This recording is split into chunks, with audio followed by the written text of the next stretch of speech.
Yes, masuk. Oke. Ya, ya Hadir. Buka dulu Ya, dia, Hadir. ya. Assalamualaikum warahmatullahi wabarakatuh. Waalaikumsalam warahmatullahi wabarakatuh. Malam teman saya ya, kita kembali ke konten saya yang break di episode 53 ini. Enggak sangka-sangka sudah sampai episode 53. Ya, malam ini kita mau ngobrol sama Hadir, Muhammad Hadir Arfan. Dari informasi, Hadir ini salah satu teman angkatan saya di 2014 Fakultas Psikologi. Hadir, bukan Hadir. Terserah yang mana nyaman-nyamannya lah. Berapa banyak orang yang salah sebut kayak saya, Hadir? Eh, Sama ini. ada beberapa sih. Ada ya dari dulu dari kecil memang biasa dipanggil Haidir juga ya. Tapi biasa ada juga Itu yang panggil Hidir, ada yang Haidir, ada yang Kidir, banyak-banyak. itu beda artinya enggak kalau Hadir sama Hadir? Beda. Ada ini juga gimana?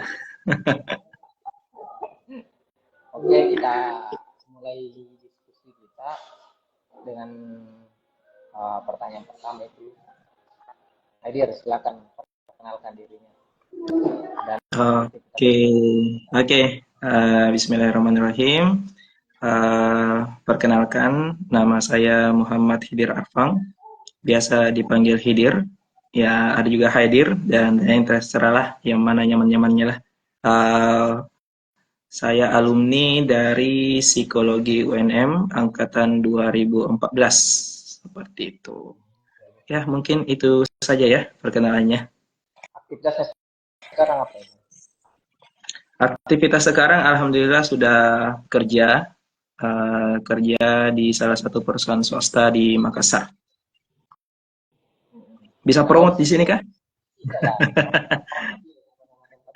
Biasa promote perusahaan kah di sini kah?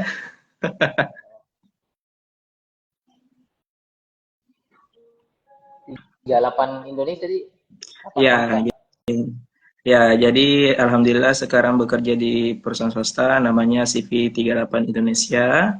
Uh, ya perusahaan pakaian ya. Kalau mungkin ada yang sudah tahu, biasanya dikenal dengan 38 kaos dan ada juga yang mamu.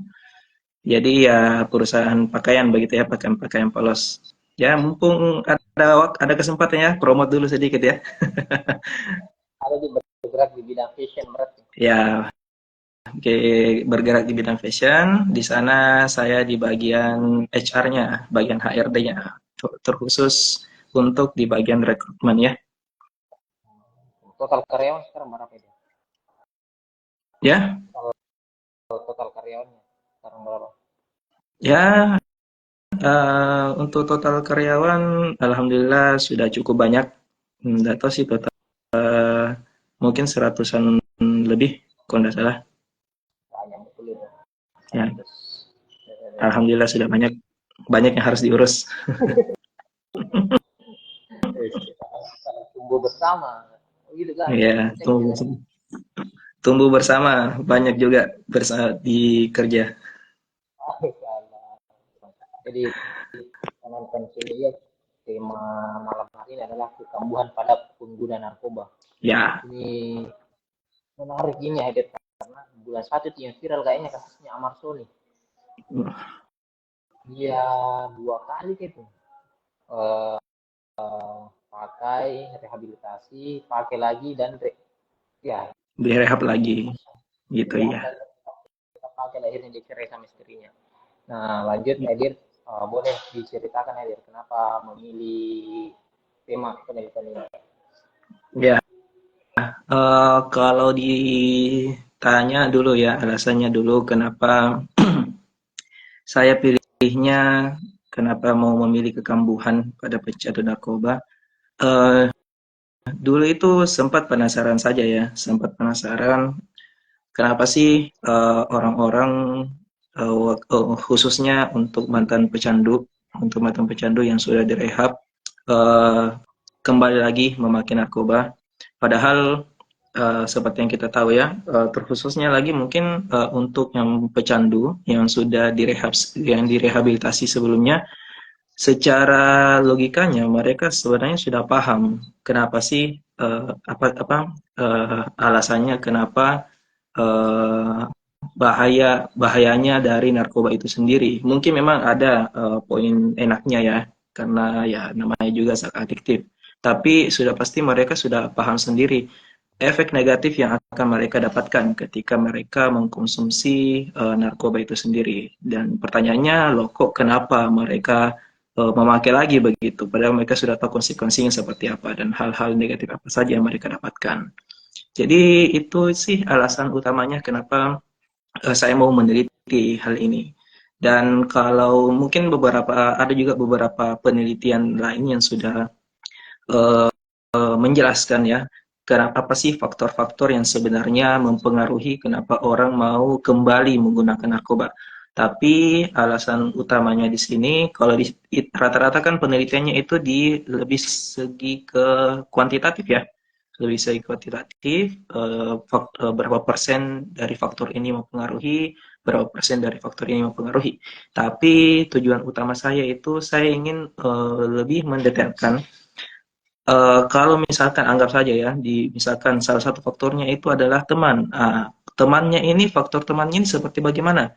Faktor teman seperti apa saja yang menjadi penyebab kekambuhan itu sendiri. Seperti itu, ya. Jadi secara garis besar seperti itu sih alasannya kenapa saya memilih tema penelitian ini.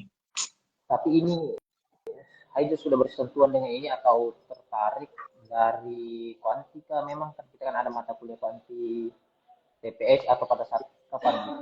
Atau mengenai tema ini sudah tersentuh sejak masuk ke kuliah atau bagaimana? Ya, kalau dibilang tertariknya ya, awalnya kan dari mata kuliah kualitatif, mata kuliah Oh, kualitas. kualitatif, ya.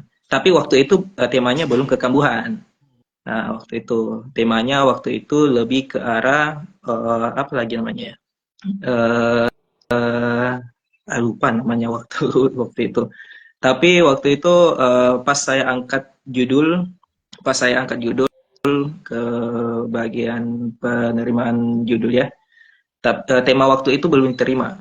Tema waktu itu belum diterima, jadi saya pikir-pikir apa ya tema-tema yang bagus lagi ya, yang kira-kira jarang diteliti gitu. Dan kebetulan waktu itu saya baca-baca artikel tentang narkoba, dan ternyata waktu itu saya dapat, oh ternyata ada beberapa kasus yang penggunanya ini menggunakan kembali narkoba.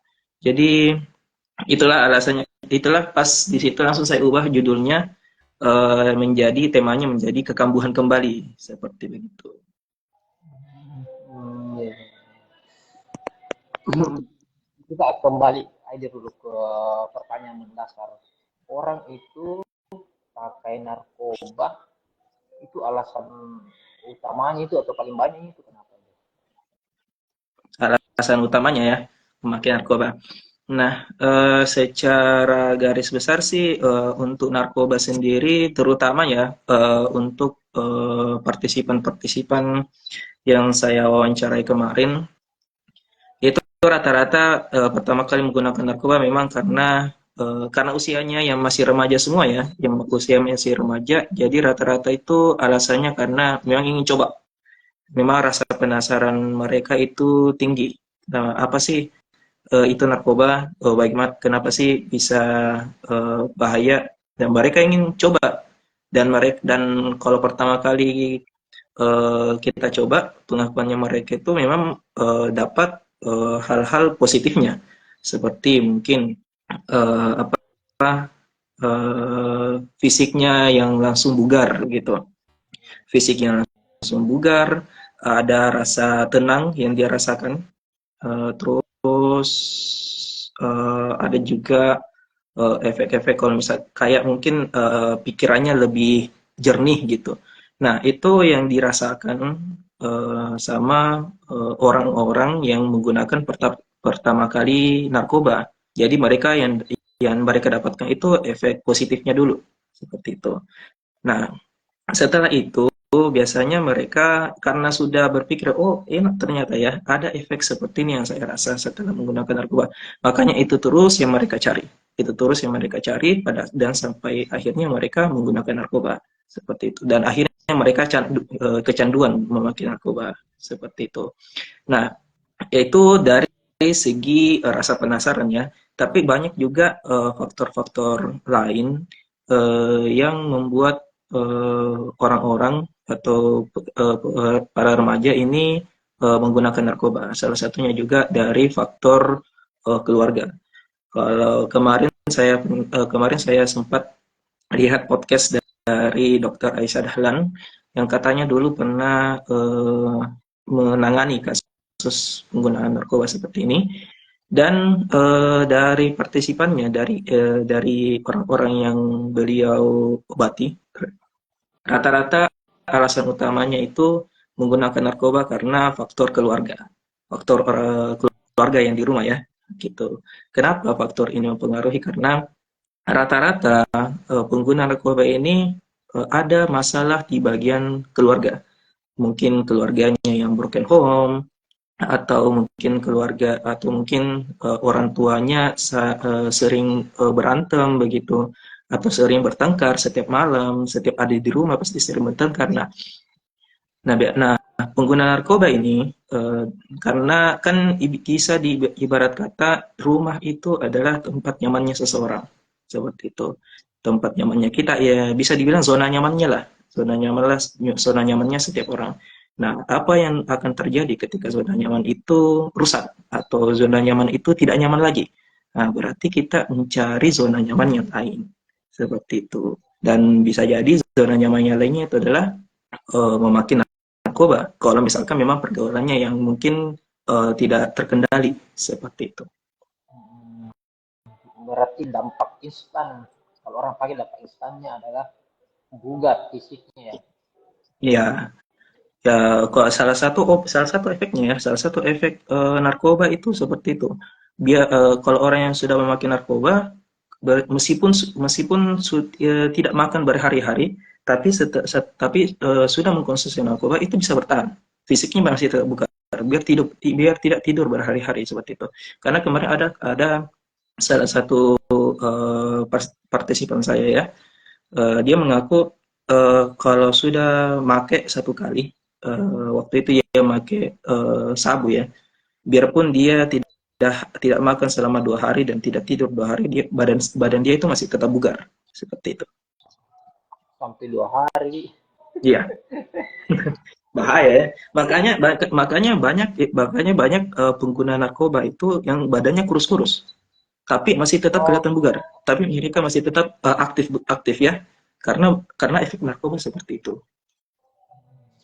dan yang perlu yang saya garis bawah itu adalah kalau remaja karena ada rasa penasaran yang tinggi, Ya, rata-rata remaja terkadang begitu ya. Namanya juga masa-masa mencari jati diri ya, seperti itu. Masa-masa tingginya rasa penasaran begitu, dan masa-masa mudanya terhasut dari lingkungan sekitar seperti itu.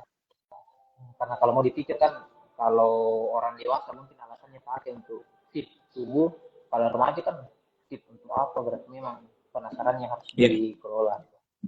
betul. Nah, ya, saya itu kan tadi teman-teman penonton saya artinya alasan orang pakai narkoba itu sudah dijelaskan sama Hendir. Saya belum tahu sebenarnya konsep rehabilitasi itu kayak bagaimana. Jadi kalau sudah pakai ditahan, konsep rehabilitasi itu sebenarnya apa sih? Nah, untuk proses rehabilitasi di sini banyak ya jenis-jenisnya. Jadi secara besar rehabilitasi adalah proses perbaikannya lah, pengobatannya untuk orang-orang yang memang sudah betul-betul kecanduan sama narkoba, dan bahkan mungkin yang sudah sampai ke titik di mana betul-betul tidak bisa terpisah dengan narkoba ini. Jadi secara garis besar untuk rehabilitasi ini secara teorinya ada dua jenis. Ada rehabilitasi secara medis dan ada rehabilitasi secara sosial seperti itu. Nah, biasanya untuk orang-orang yang sudah betul-betul masuk terjun terjun dalam sekali ke dunia narkoba, sudah pasti pertama itu secara medis terlebih dahulu. Karena secara dengan medis di sini kita mendetoks. Kita mendetoks dalam artian membersihkan diri dulu dari zat-zat kimia yang ada dalam tubuh. Seperti itu. Dan untuk yang rehabilitasi medis ini sebenarnya sangat tidak mudah sebenarnya. Karena dengan detox seperti ini, karena kan ibarat kata tubuh itu sudah terbiasa menggunakan narkoba ya, dan kalau ketika tubuh sudah terbiasa menggunakan narkoba, kan dikarenakan ada zat adiktif yang dari narkoba itu sendiri, maka ketika tidak diberikan narkoba, maka tubuh itu akan kesakitan semula istilahnya, kesakitan. Jadi biasanya itu kemarin dari apa dari balainya itu pernah mengatakan ke saya, biasanya itu orang yang baru pertama kali masuk 7 hari itu atau 1 pekan itu biasanya dia berteriak terus karena kesakitan, begitu kan. Dan itu memang proses detoxnya seperti itu. Jadi kita harus latih ke anunya ini, ke pecandunya, supaya melawan atau menahan rasa sakit yang diterima tubuh karena sudah tidak ada lagi obat yang masuk seperti itu. Nah, terus kalau misalkan sudah ya untuk detoxnya ini mungkin beda-beda ya, mungkin setiap orang berapa lama rehabilitasi medis yang dihadapi. Tapi setelah rehabilitasi medis ini ada namanya rehabilitasi sosial. Nah, rehabilitasi sosial ini bertujuan untuk membangun kembali uh, si pecandu ini sebelum terjun sebelum terjun ke masyarakat kembali. Mungkin kayak dilatih komunikasinya, emosionalnya,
jaringan. Halo. Sorry, Halo ada ya, juga. berputus ya. Iya. Ya. Aduh. Sampai mana tadi? Labs ya, labs, relapse dengan labs ya. Ya, jadi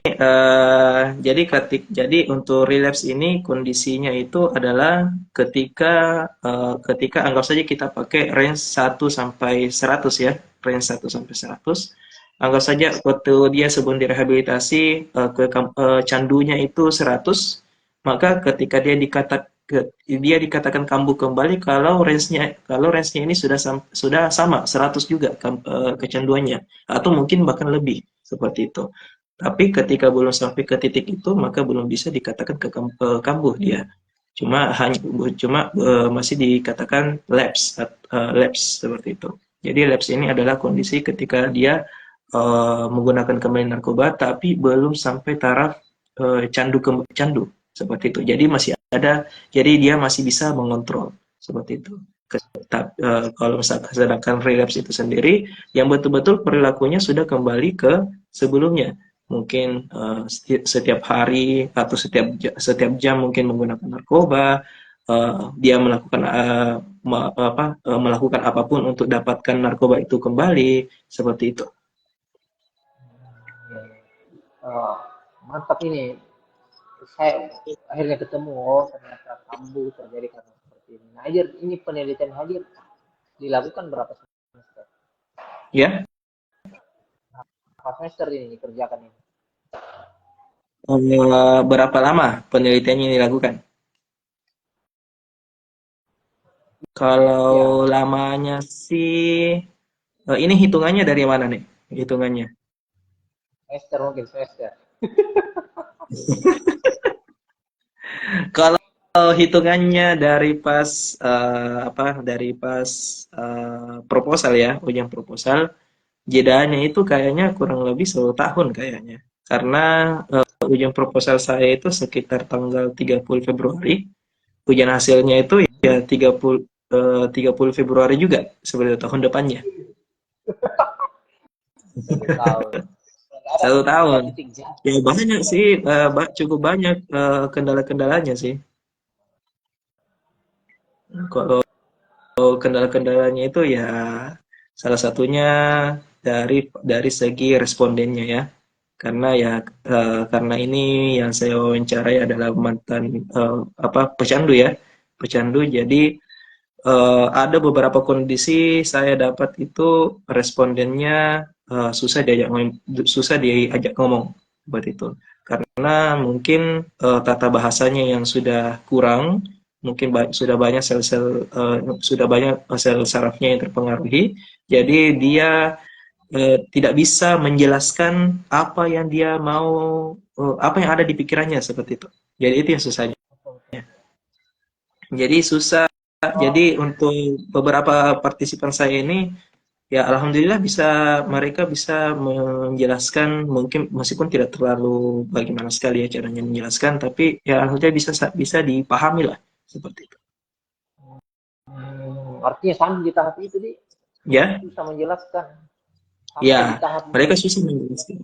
Ya, sudah sampai ke tahap susah menjelaskan seperti itu. Karena bahkan pernah ada salah satu eh, responden yang tidak bisa saya lanjut sama sekali. Karena ketika saya tanya A, jawabannya B. Seperti itu. Jadi nyeleweng-nyeleweng jawabannya. Seperti itu. Iya, iya, iya, iya, iya. Iya, iya, iya. Berat ini, berat pembahasan ini. Dari penjelasannya Ya, aja saya yang gimana di wajar sih sampai 40%.